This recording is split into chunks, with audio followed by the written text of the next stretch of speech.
1 Pedro capítulo 1, versículo 3 ao 9 vai dizer assim: bendito seja o Deus e Pai de nosso Senhor Jesus Cristo, que, segundo a sua grande misericórdia, nos gerou de novo para uma viva esperança, pela ressurreição de Jesus Cristo dentre os mortos, para uma herança incorruptível, incontaminável, que se não pode murchar, guardada nos céus para vós, que, mediante a fé, estáis guardados na virtude de Deus, para a salvação, já prestes para se revelar no último tempo, em que vós grandemente vos alegrais, ainda que agora importa, sendo necessário que estejais por um pouco contristados com várias tentações, para que a prova da vossa fé, muito mais preciosa do que o ouro que perece e é provado pelo fogo, se ache em louvor e honra e glória na revelação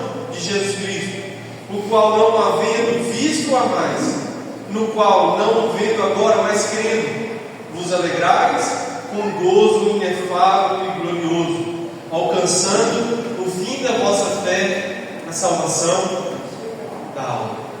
Coloque a mão no seu coração, feche os seus olhos mais um pouquinho. Senhor, nós te agradecemos por essa palavra. Fale conosco nessa noite, esconda-me na tua cruz, que a sua verdade imutável possa fazer presente no nosso coração nessa noite e ser guardada nesse lugar, que nós possamos, por conseguinte, ser transformados pelo teu poder, pela tua graça, pela sua bondade, pela sua misericórdia. Senhor, a nossa expectativa está em ti. A nossa expectativa não está em nada que se perece, mas sim naquilo que é eterno, porque a tua palavra diz que tudo vai passar, mas as tuas palavras permanecerão. Então que ela venha permanecer em nós, e que nós possamos a cada dia caminhar em direção à sua eternidade. Em nome de Jesus. Amém. Irmãos, pode se sentar. Eu quero compartilhar com você uma palavra. E o tema dessa mensagem é uma viva esperança. Você pode dizer isso? Uma viva esperança. Por que uma viva esperança? Obviamente porque o texto onde nós lemos de 1 Pedro, capítulo 3, capítulo 1, versículo 3, o apóstolo Pedro ele vai dizer isso, que o nosso Deus, ele é bendito. Por que ele é bendito? Porque através da sua grande misericórdia, na pessoa do nosso Senhor Jesus Cristo, o seu Filho amado, ele nos gerou de novo. E ele nos gerou com um propósito. Qual é o propósito? Senão o que o texto diz: uma viva esperança. Irmãos, e quando nós lemos esse texto, surgem algumas perguntas para nós, que ao longo dessa mensagem, ao longo dessa palavra, nós vamos, à luz da palavra, obviamente, respondê-las. Que é: para que nasci? 2 Coríntios capítulo 5, versículo 17 vai dizer: ora, se aquele que está em Cristo, uma nova criatura é, as coisas velhas se passaram, eis que tudo se fez. Então, para que nasci de novo? Será que agora que sou uma nova criatura, tudo vai ser flores na minha vida, tudo vai ser maravilha? E do que resultará essa viva esperança? São três coisas que nós precisamos entender. Para que nascer de novo? Ou para que o novo nascimento? Baseado em 2 Coríntios 5,17. E agora que somos uma nova criatura, tudo será flores. No que vai resultar essa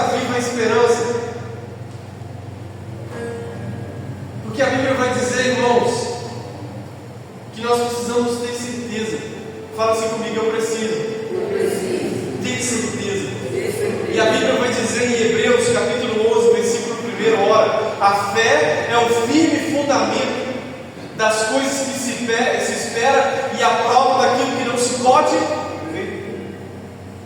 Então o cristão ele precisa ter uma fé, e a fé é a certeza plena. Então nós precisamos caminhar em cima de uma certeza, em cima de uma convicção. E vamos lá, a respeito da viva esperança, eu quero trazer aqui, irmãos, para a gente responder essas perguntas, 3 coisas que Deus ele colocou no meu coração para falar nessa noite.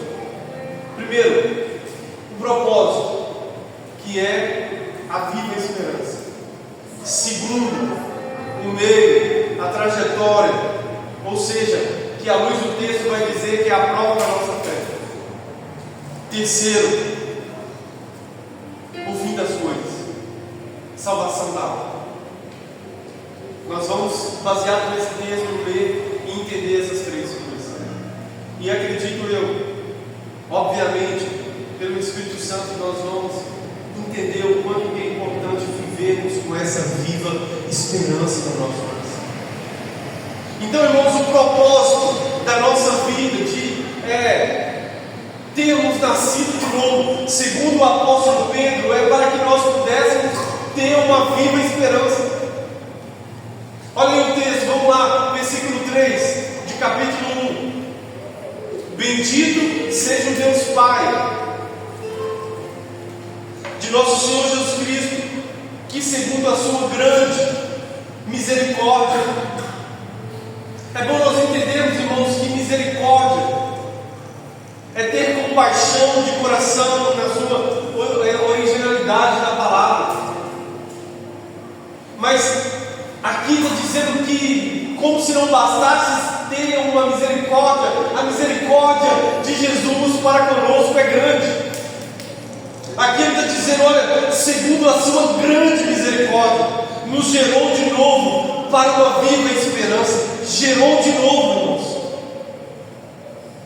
Porque Deus, ele havia nos feito, a Bíblia fala que nós somos feitura sua, isso é poema, né? Mas ele havia nos feito, sabe, queridos, e Deus, tudo que Deus fez é perfeito. Tudo que Deus fez é maravilhoso, irmão. Só que Jesus Cristo, ele veio para nos gerar de novo, para que nós tornemos de fato, sabe, queridos, pessoas, homens, mulheres que amam a Deus, que conseguem, através do seu sacrifício expiatório, se relacionar com Jesus. Por isso que Pedro está dizendo, bendito seja Deus e Pai de nosso Senhor Jesus Cristo, que segundo a sua grande misericórdia nos gerou de novo, ou seja, gerou de novo, gerou novamente. A primeira vez Ele nos criou, Ele fez segundo a sua imagem e semelhança, está lá em Gênesis. Mas agora em Cristo Jesus, Ele nos gerou de novo, agora não segundo o primeiro Adão, que é pecaminoso, que errou, que é falhou, que é segundo a carne, mas agora segundo o segundo Adão, que é Cristo, que é vivificante, que é vida, que é paz, que é amor, que é relacionamento. Então, vamos lá, pela ressurreição de Jesus Cristo dentre os mortos.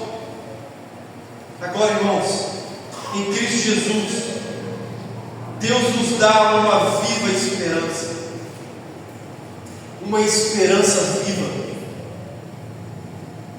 Bendito seja o Deus Pai do nosso Senhor Jesus. Você pode dizer isso comigo? Bendito seja o Deus Pai do nosso Senhor Jesus. Então esse é o propósito, irmãos, nos gerar de novo. E ao nos gerar de novo, nos dá uma viva esperança. E ele explica como foi através do que essa viva esperança foi plantada dentro de nós. Ele vai dizer que é através, aí no final do versículo, através da ressurreição de Jesus Cristo dentre os mortos.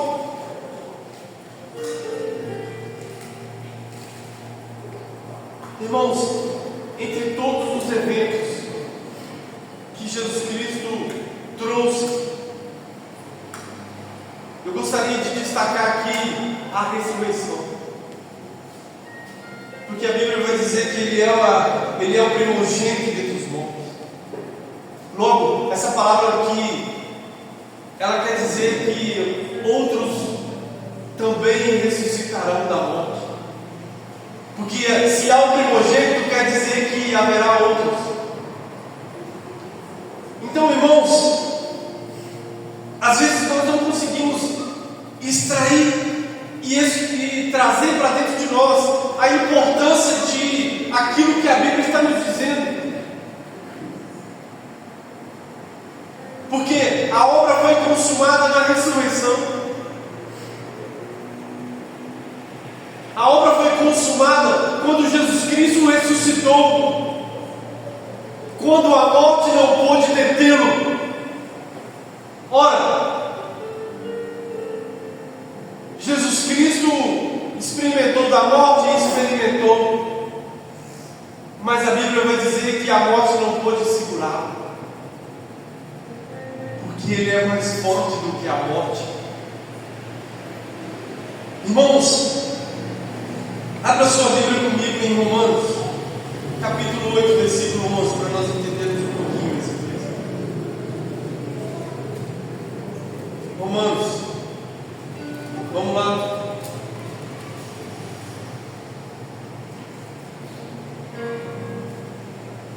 Romanos 8, 11.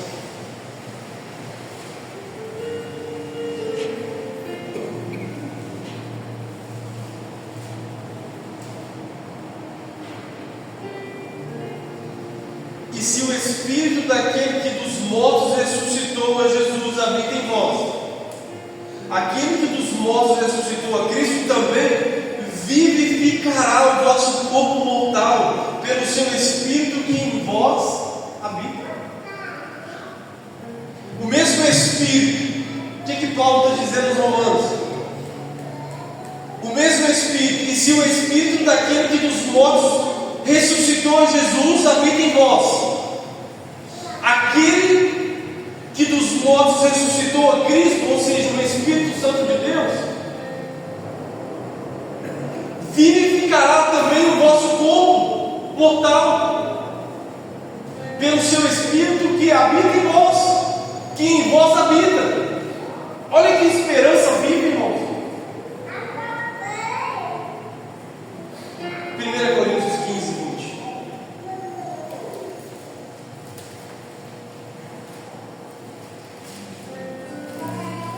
Até o 23. Mas agora, Cristo ressuscitou dos mortos e foi feito as primícias do que dorme. Porque, assim como a morte veio por um homem, também a ressurreição dos mortos veio por um homem. Aqui está dizendo que assim como a morte veio através de Adão, pecado lá de Adão, assim também a ressurreição dos mortos veio por um homem. Quem que é esse homem? Cristo. 22. Porque assim como todos morrem em Adão, assim também todos serão vivificados em Cristo. Em Adão todos morreram, mas em Cristo todos seremos ou somos vivificados. Quem está entendendo isso, irmãos? E olha que interessante, irmãos, que eu queria que você entendesse que toda a obra de Jesus, toda a obra de Jesus veio para apontar para um tempo vindouro. Toda a obra. O John P. Hennigan, ele fala isso no seu livro O Evangelho de Cristo Crucificado. Ele vai dizer que todos os milagres, todos os feitos de Jesus apontam para uma obra vindoura. Assim como Jesus Cristo, ele ressuscitou a Lázaro e trouxe vida para Lázaro, Jesus Cristo ele estava mostrando o que se pode ou o que se vai viver no tempo vindouro, que é vida plena. Assim como ele expulsou os demônios do Gadareno, ele estava mostrando que no tempo vindouro não haverá ninguém demoniado. Assim como ele expulsou os demônios desse mesmo Gadareno e lançou aos porcos, porque o próprio demônio falou com ele: o que temos contigo ainda não é chegado na nossa hora. E pediu para ele para que eles fossem lançados aos porcos. Então, irmãos, toda obra de Jesus aponta para o tempo vindouro, a cura das pessoas. A Bíblia vai dizer que naquele lugar, naquele dia, no tempo vindouro, não haverá doenças. E a ressurreição de Cristo não é diferente, porque isso mostra que ressuscitaremos em Cristo em glória naquele dia. Você pode dar glória a Deus por isso? Irmãos, naquele dia ressuscitaremos em Cristo Jesus em glória. Paulo vai dizer que convém que esse corpo corruptível se converta em um corpo incorruptível. Então naquele dia será dito: onde está a morte, a sua vitória? Onde está o inferno, o seu aguilhão? Versículo 5, irmãos, vai dizer que, olha o que ele vai dizer lá de 1 Pedro. Ele vai dizer assim, olha, que mediante a fé estáis guardados da virtude de Deus para a salvação já prestes para se revelar no último tempo.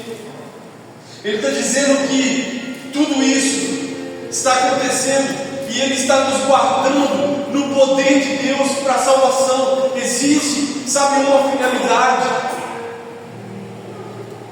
que é a salvação. Eu vou falar dela no final, mas olha que interessante, aqui Pedro está dizendo que nós estamos sendo guardados pelo próprio Deus, na virtude ou no poder de Deus. Ora, se tem alguém que eu quero ser guardado por Deus, Ele pode nos guardar de verdade, nos proteger de verdade. Porque, amados, a Bíblia nos mostra que Ele é poderoso. Fala assim comigo, assim: o meu Deus. Está muito fraco. Fala assim: o meu Deus. Ele é poderoso para me guardar. Amém, queridos? Inclusive hoje pela manhã, obviamente, na manhã com Deus, fugindo aqui da redundância, nós falamos um pouquinho sobre guardar o nosso coração, porque é dele que procede as saídas da vida. Provérbios 4:23, inclusive, fala sobre isso. Mas nós precisamos entender, queridos, que nós também estamos sendo guardados por Ele, guardados da virtude de Deus, do poder de Deus, com uma finalidade. Sempre haverá uma finalidade. Qual é a finalidade? Salvação. Então, o propósito, viva a esperança. Essa viva esperança precisa estar dentro de nós. Olha aí: bendito seja o Deus Pai de nosso Senhor Jesus Cristo, que segundo a sua grande misericórdia nos gerou de novo para uma viva esperança, mediante o sacrifício de Jesus, a morte de Jesus e a ressurreição de Cristo. Foi nos dado essa viva esperança.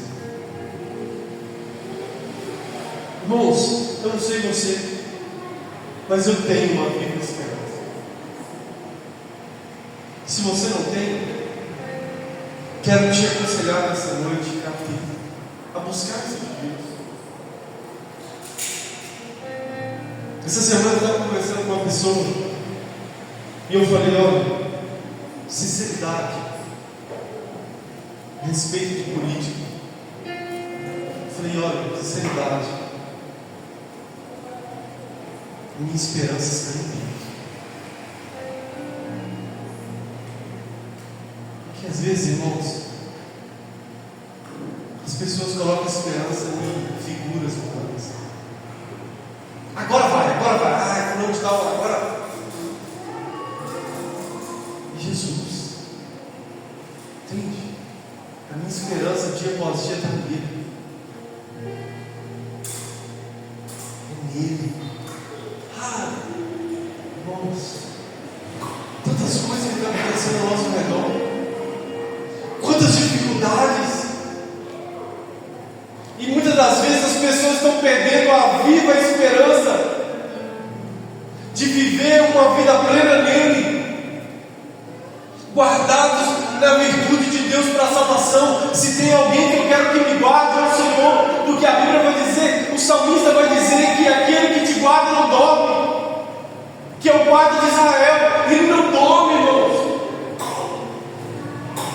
Ele nos protege dia e noite. Você sabe quantos livramentos você teve para você chegar até aqui? Sim, Ele te guardou e Ele vai continuar te guardando. Por quê? Porque Ele é poderoso.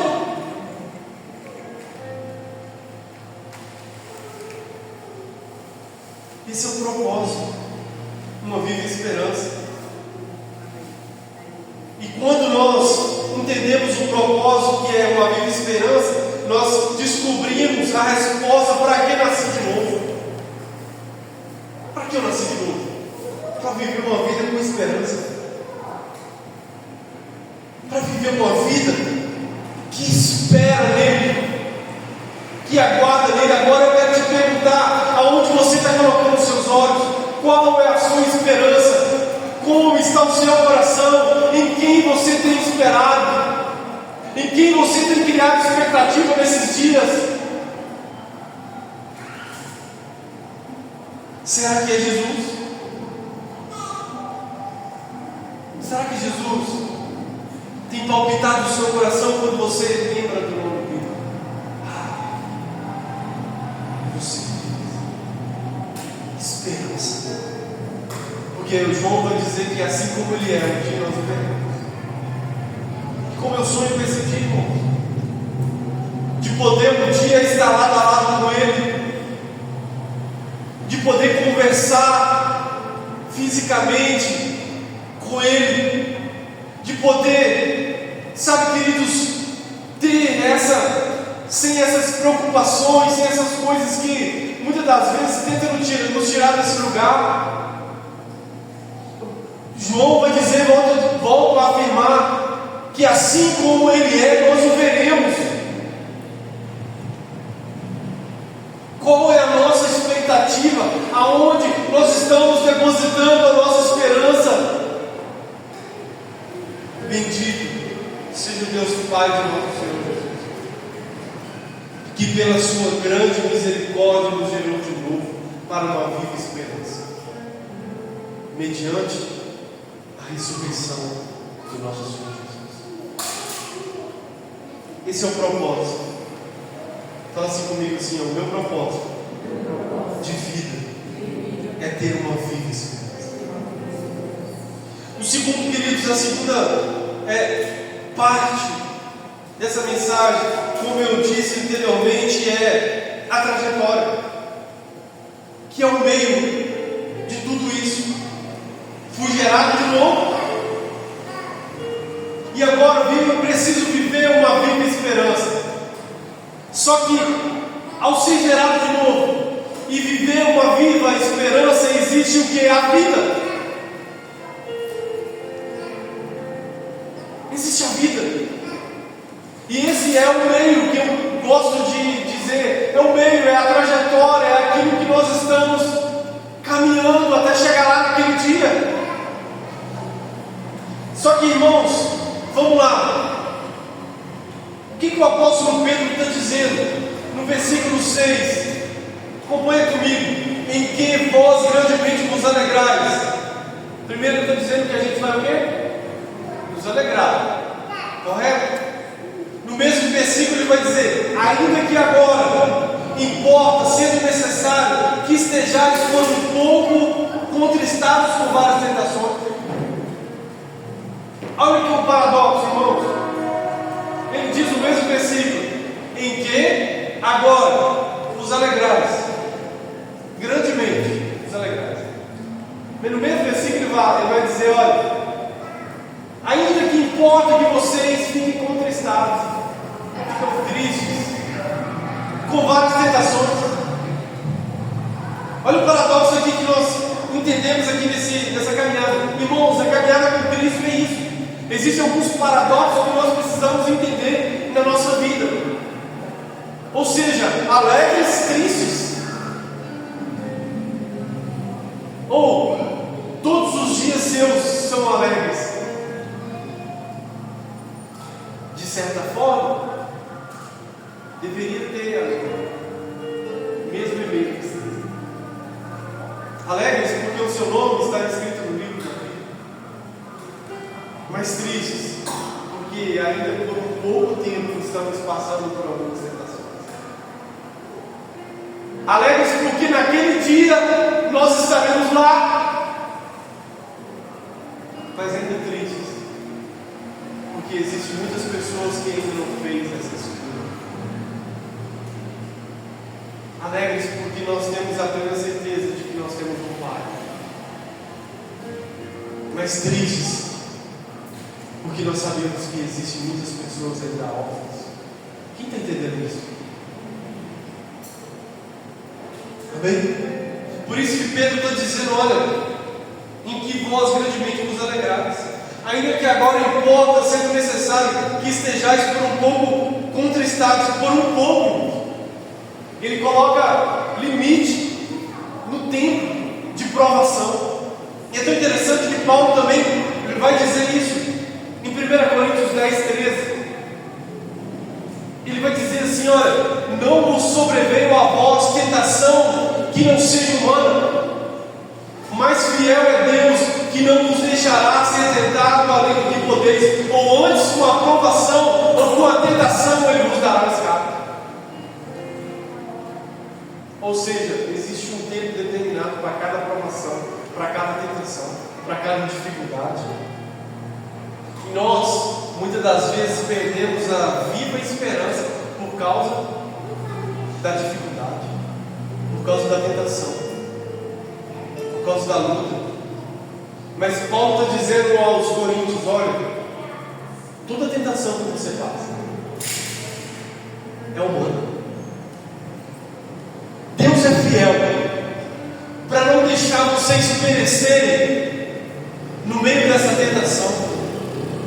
Mas fiquem firmes, que Ele vai dar um escape para vocês. Ele vai prover, Ele já proveu um escape para essa tentação. Tiago 1, ainda sobre tentações. Tiago 1, versículo 2 e 3. Olha o que ele vai dizer, Tiago, capítulo 1, versículo 2 e 3. Meus irmãos, tende grande gozo, tende o quê? Tende o quê? Ou seja, tende grande alegria quando caídes em várias tentações. Versículo 3: sabendo que a prova da vossa fé produz paciência. Olha o que Tiago está dizendo, irmãos. Tende grande alegria, grande gozo quando vocês passarem por várias tentações, sabendo que a prova da vossa fé produz paciência. Versículo 12, vamos lá um pouquinho mais à frente. Olha o que ele vai dizer: bem-aventurado o varão que sofre tentação, porque quando for provado, receberá a coroa da vida, a qual o Senhor tem prometido aos que o amam. Glória a Deus. Felizes é o homem, a mulher que sofre a tentação, porque quando for provado, receberá a coroa da vida.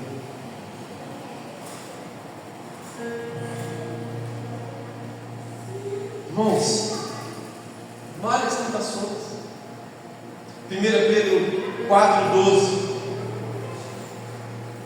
ele vai dizer assim, olha, um pouquinho mais para frente que nós estamos vendo.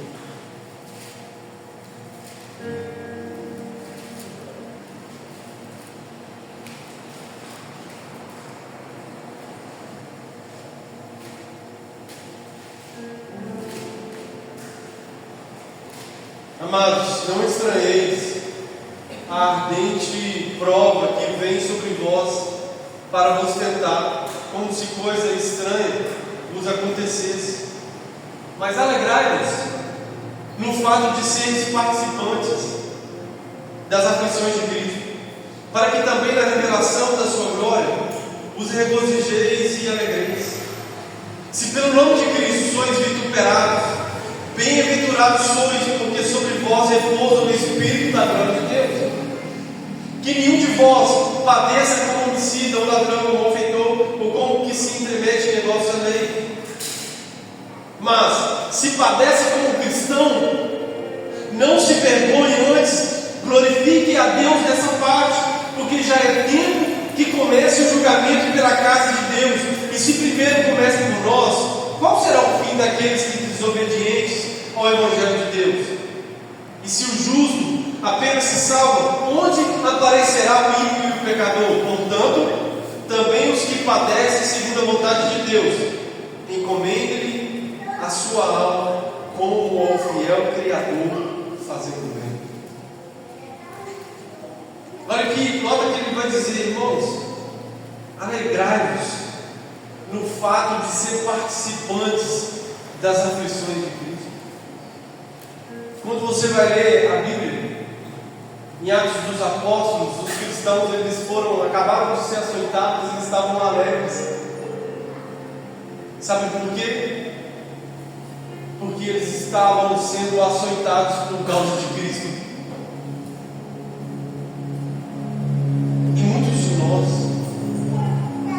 na maioria das vezes, murmuramos no meio da tentação, no meio da provação. Olha o que Pedro está dizendo, amados, tão estranheis. Quando você fala para alguém não se estranhar com algo, é porque ele fez parte. Não estranhe. A prova da vossa fé faz parte da caminhada cristã.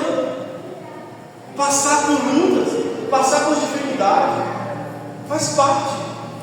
Só que, irmãos, eu quero fazer mais algo aqui. No mundo que nós estamos vivendo, existe uma linha que está sendo pregada que não. Você não deve passar por prova. Você não deve passar por luta. Você é cristão, você tem que viver uma vida, olha, de maravilha, sabe? Você tem que viver uma vida próspera, sabe? Você tem que viver uma vida, esse que é a vida do cristão. Isso não é bíblico. Rejeite essas fábulas.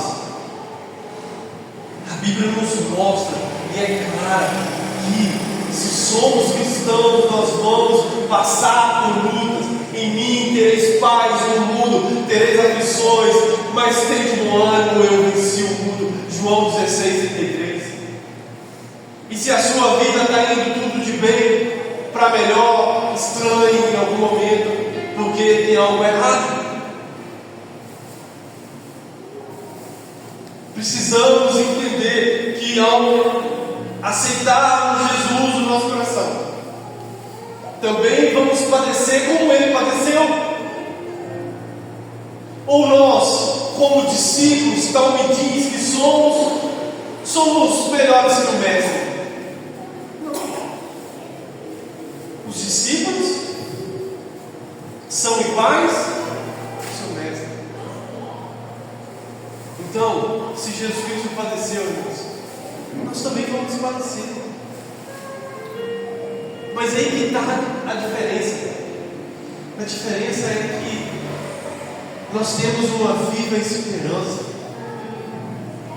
No meio da luta, no meio da dificuldade, irmãos, olha para mim aqui. No meio da luta, no meio da dificuldade, aonde estão os seus olhos? Aonde está a sua viva esperança, se não em Cristo, irmãos? Se for nele, amém, glória a Deus, vamos continuar olhando para ele. Porque essa é a vontade de Jesus. Então, existe, irmãos, algumas coisas que nós precisamos entender.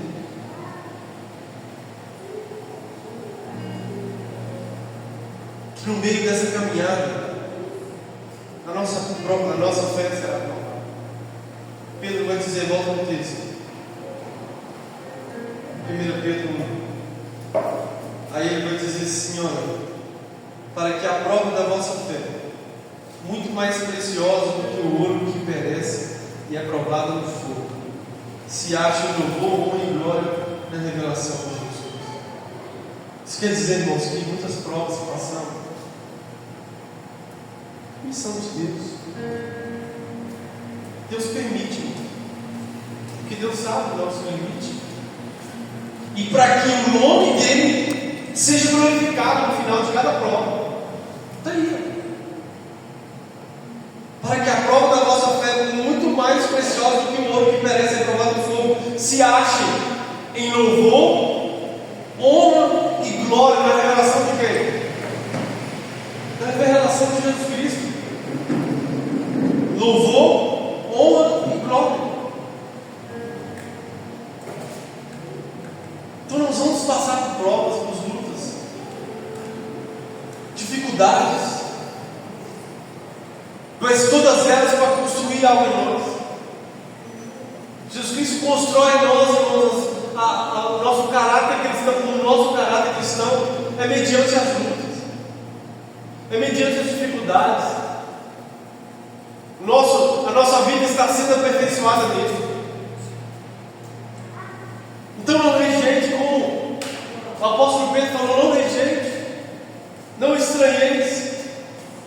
Para finalizar, o fim, que ele vai dizer que é a salvação da alma. Ele vai dizer assim: olha, ao qual não havendo visto, versículo 8, a mais, ao qual não vendo agora, mas crendo, vos alegrai com gozo inefável e glorioso, alcançando o fim da vossa fé, a salvação da alma.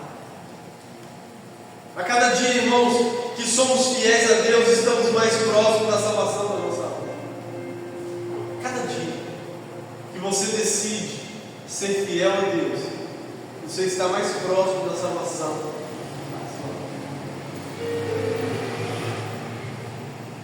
Essa é a finalidade. E esse era o desejo dos primeiros cristãos. Salvação. Que hoje nós precisamos voltar a ter, queimar no nosso coração, acima de qualquer desejo que você tem nessa vida, acima de qualquer vontade que você tem nessa vida, precisa ser o de ter o seu nome escrito no livro da vida. Porque não adianta, irmãos, você ganhar tudo nessa vida, você ter uma vida plena, se você não tem o seu nome escrito lá.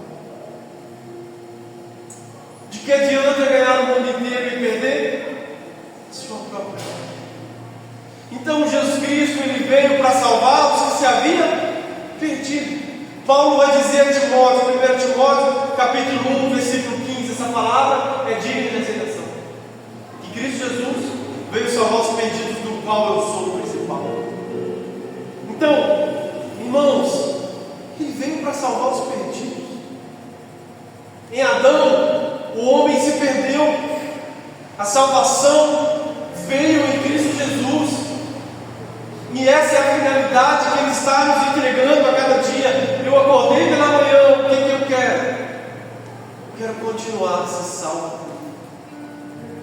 Eu quero continuar estabelecendo meu relacionamento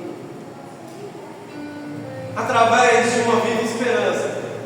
Quem sabe o dia, irmãos, que Jesus Cristo vai vir? ninguém sabe disso. Jesus Cristo disse: nem os anjos, nem o Filho, somente o Pai, que sabe de ti. Então vamos lá. A viva esperança. Eu acredito, irmãos, e carrego essa verdade, que é como se fosse uma chama no seu coração. No meio do caos, no meio da dificuldade, no meio de tudo aquilo que tem acontecido e que vai aumentar. Eu não estou profetizando dificuldades na sua vida, mas a Bíblia está dizendo, Mateus 24, princípio das dores, lê sua Bíblia depois. Rumores de guerra, está tendo um monte de guerra. Pestes, está tendo pestes. Um monte de coisa está acontecendo. Milhões. Qual é a sua esperança? Sabe o que os cristãos falavam, irmãos, quando eles iam para ser morto? Pode me matar, não tem problema, eu vou ver ele. Você está me dando a oportunidade de ver ele. Viva esperança. Sabe, nós, mediante as dificuldades que são tão pequenas, colocam inclusive as minhas, que são, sabe, se comparado com aquilo que Cristo passou, se comparado com as dificuldades que sobrevêm sobre os cristãos que morreram, que foram martirizados por Cristo. Nós que estamos vivendo num país que se pode pregar, que se pode ter uma Bíblia, tem lugares do mundo que as pessoas não podem ter uma Bíblia, e nós às vezes temos e não lemos a Bíblia, e não meditamos nela. Infelizmente, irmãos, no Brasil, estou falando aqui para vocês agora dados estatísticos, é um dos lugares que tem mais cristãos que não lê a Bíblia. Estava lendo uma pesquisa outro dia e apenas 20% dos cristãos no Brasil medita nas Escrituras diariamente. E às vezes eu falo isso aqui, irmãos, não é para provocar uma depressão espiritual em você, não. Porque eu aprendi também com o David Martin Lloyd Jones que as coisas que nós não fazemos não pode provocar em nós uma depressão espiritual. Aonde ao invés de nos impulsionar para fazer, nós pioramos. Então, quando eu falo isso para vocês, irmãos, é para que nós possamos nos jogar em Deus mais e mais. Quem está entendendo isso? É para que nós possamos abrir nossa Bíblia e nos deleitar nas palavras do Senhor Jesus. É para que nós possamos ser cristãos de verdade, como os cristãos bereanos, que a Bíblia vai dizer que eles, ao ouvir os apóstolos pregando, ao ouvir quem? Os apóstolos, pessoas que tiveram contato com Jesus diretamente. Sabe o que eles faziam? Eles abriam as Escrituras para ver se era aquilo mesmo que eles estavam pregando. Agora hoje, as pessoas estão sendo enganadas porque não conhecem a Bíblia, porque não conhecem a palavra. Se você não conhece, irmãos, qualquer coisa te serve. Então eu quero deixar aqui um incentivo. Eu nem tinha colocado isso na mensagem para pregar, mas eu quero deixar aqui um incentivo. Leia a Bíblia, medite na palavra de Deus. O salmista ele vai dizer: olha, eu escondi a sua palavra no meu coração para não pecar contra ti. Esse mesmo salmista ele vai dizer: olha, lâmpada para os meus pés é a tua palavra, e luz para os meus caminhos. Então, irmãos, o fim de tudo é a salvação da alma. Essa é a finalidade. Para que você vive? Eu vivo, sabe, queridos, para que naquele dia a minha vida eu quero viver, sabe, queridos, para que naquele dia benditos do meu Pai. Porque você correu uma vida nessa sua trajetória. E dura coisa é você viver e pregar, ou deve ser viver, pregar, louvar, jejuar. Né? Jejuar não é bom. Quem que gosta de jejuar? Pode comer, vamos ser sinceros. Não em excesso, mas pode comer. Jejuar, orar, se entregar a Deus. Aí no final da sua caminhada, se perder sua vida, perder sua salvação. Então nós precisamos ter essa viva esperança, uma chama acesa dentro de nós. Senhor, a minha expectativa está em Ti, os meus olhos estão em Ti. Eu quero conhecer o Seu coração. Eu quero que naquele dia meu nome esteja lá. Lucas 19, 10. Vamos ler alguns versículos para nós finalizarmos. Porque o Filho do Homem veio buscar e salvar o que se havia perdido. Romanos 10, 9. Romanos 10, 9. A saber, se com a tua boca confessares ao Senhor Jesus em teu coração, creres que o ressuscitou dos mortos, será? Creres que ele o quê? Ressuscitou dos mortos, será salvo. Aí a gente volta lá na Bíblia de Casa. Porque nós temos uma viva esperança. Porque ele ressuscitou dos mortos. Entende? Se ele não tivesse ressuscitado dos mortos, nós não teríamos uma viva esperança. Mas ele ressuscitou.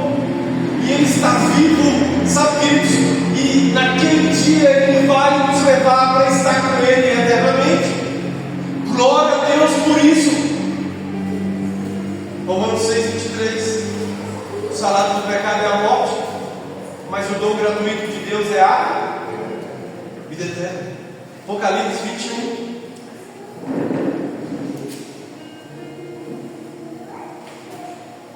Nesses versículos aqui, queridos. Esses versículos, todos eles são maravilhosos. Mas esses versículos aqui, ele faz o meu coração palpitar mais forte. Porque aqui traz a descrição, Apocalipse 21, versículo, de como será aquele dia. Note-se, irmãos, que Jesus Cristo nos fala, olha, Ele está nos levando para um lugar que Ele já nos falou como é esse lugar. Olha aí, Apocalipse 21, versículo 1. E vi um novo céu e uma nova terra, porque já o primeiro céu e a primeira terra passaram. O mar já não existe. E eu, João, vi a cidade santa, a Nova Jerusalém, que de Deus descia do céu, adereçada como uma esposa ataviada para o seu marido. E ouvi uma voz, uma grande voz do céu que dizia: eis aqui o tabernáculo de Deus com os homens, pois com ele habitará, e eles serão o seu povo, e o mesmo Deus estará com eles e será o seu Deus. E Deus limpará dos seus olhos toda lágrima. Não haverá mais morte, nem pranto, nem clamor, nem dor, porque já as primeiras coisas são passadas.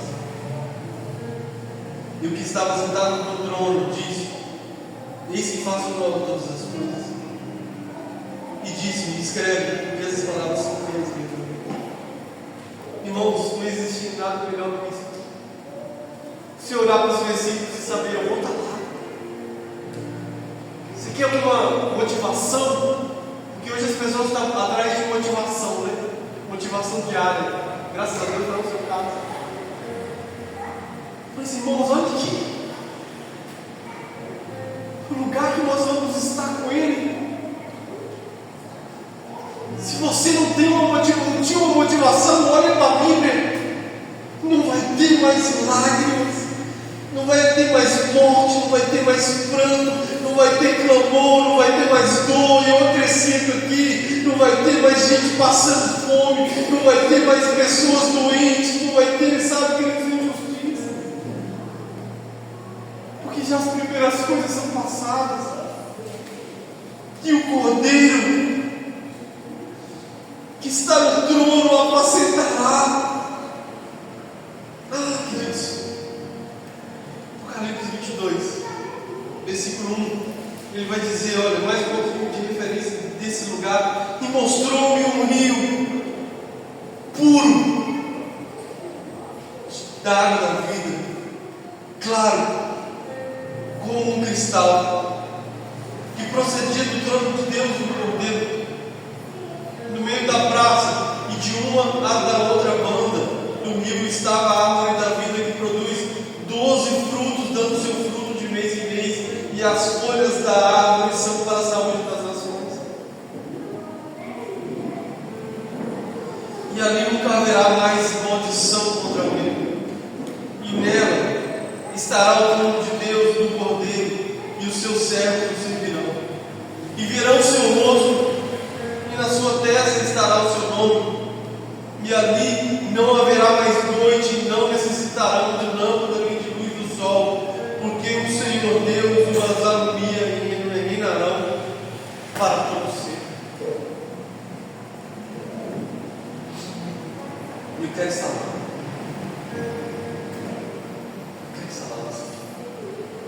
Eu quero estar nesse lugar aqui. Mas para isso, e aqui eu finalizo, eu preciso ter uma viva esperança dentro de mim. Através de quem? Através de Cristo e da sua obra perfeita. Mesmo que na trajetória que se chama vida, passarmos por várias tentações, continuaremos a olhar para Jesus, gastar a sua vida com Ele, a olhar para Jesus. Pois a finalidade de tudo é o quê? Nossa salvação. Salvação da nossa alma. E obviamente, nós não somos egoístas. Nós queremos que outros sejam salvos. Qual é a sua esperança hoje? Como está essa esperança? Quero finalizar essa mensagem fazendo essa pergunta. Qual é a sua esperança hoje? É viva? É uma viva esperança? Porque se é uma viva esperança, isso reverbera na forma que a gente vive. Se é uma viva esperança, continue, porque vai valer a pena. Amém? Vai valer a pena ter passado por todas as dificuldades. Curve sua cabeça. Quero orar com você.